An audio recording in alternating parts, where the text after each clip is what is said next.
Many Mario Kart enthusiasts are familiar with the rush of racing down Rainbow Road, barely squeaking around a corner, and catching a power-up from one of the floating square icons on the screen, or, less ideally, slipping on a banana peel laid by another racer and flying off the side of the road.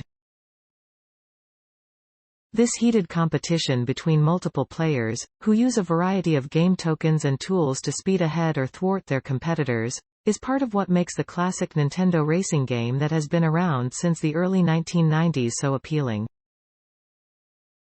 It's been fun since I was a kid, it's fun for my kids, in part because anyone can play it, says Andrew Bell, a Boston University College of Arts Sciences assistant professor of Earth and Environment. But as a researcher studying economic principles, Bell also sees Mario Kart as much more than just a racing game.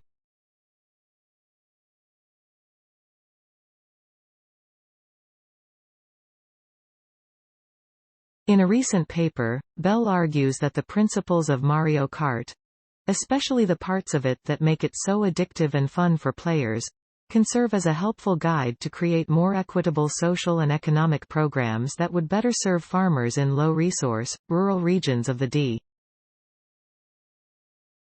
That's because, even when you're doing horribly in Mario Kart, flying off the side of Rainbow Road, for example, the game is designed to keep you in the race.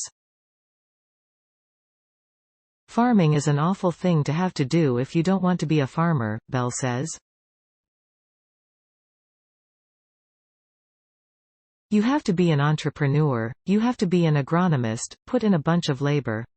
And in so many parts of the world people are farmers because their parents are farmers and those are the assets and options they had. This is a common story that Bell has come across many times during research. In his new paper, Bell argues that policies that directly provide assistance to farmers in the world's poorest developing regions could help reduce poverty overall, while increasing sustainable and environmentally friendly practices.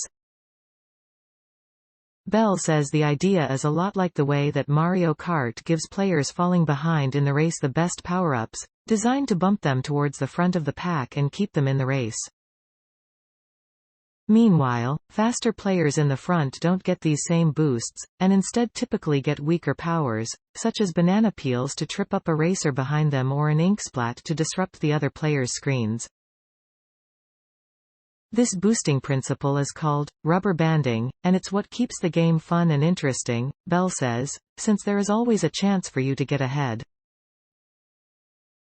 And that's exactly what we want to do in development, he says. And it is really, really difficult to do. In the video game world, rubber banding is simple, since there are no real-world obstacles. But in the real world, the concept of rubber banding to extend financial resources to agricultural families and communities who need it the most is extremely complicated.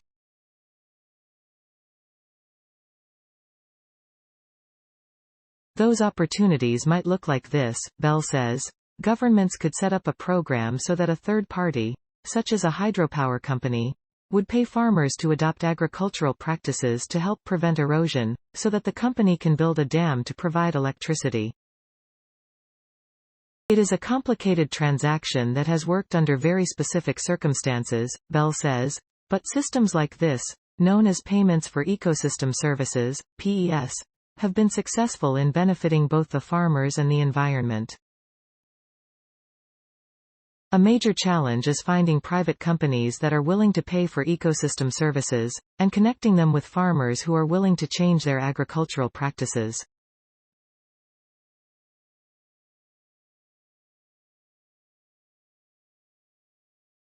The good news about rubber banding, though, is that the more people participate in such economic programs, the more other people will join in as well, a concept Bell calls crowding in his analysis. Bell says the biggest obstacle to overcome in most of the world's developing places is figuring out how to route assistance to people in need in the first place, because, until recently, many of the people were essentially living off the grid. It's hard to know who is in the back of the pack, Bell says. But Bell says the ability to reach people in the lowest resource areas has improved in the last decade or so, largely thanks to the adoption of mobile phones. In another recent paper, Bell and his collaborators found that smartphones can also play a role in understanding and addressing food insecurity. Closing parenthesis.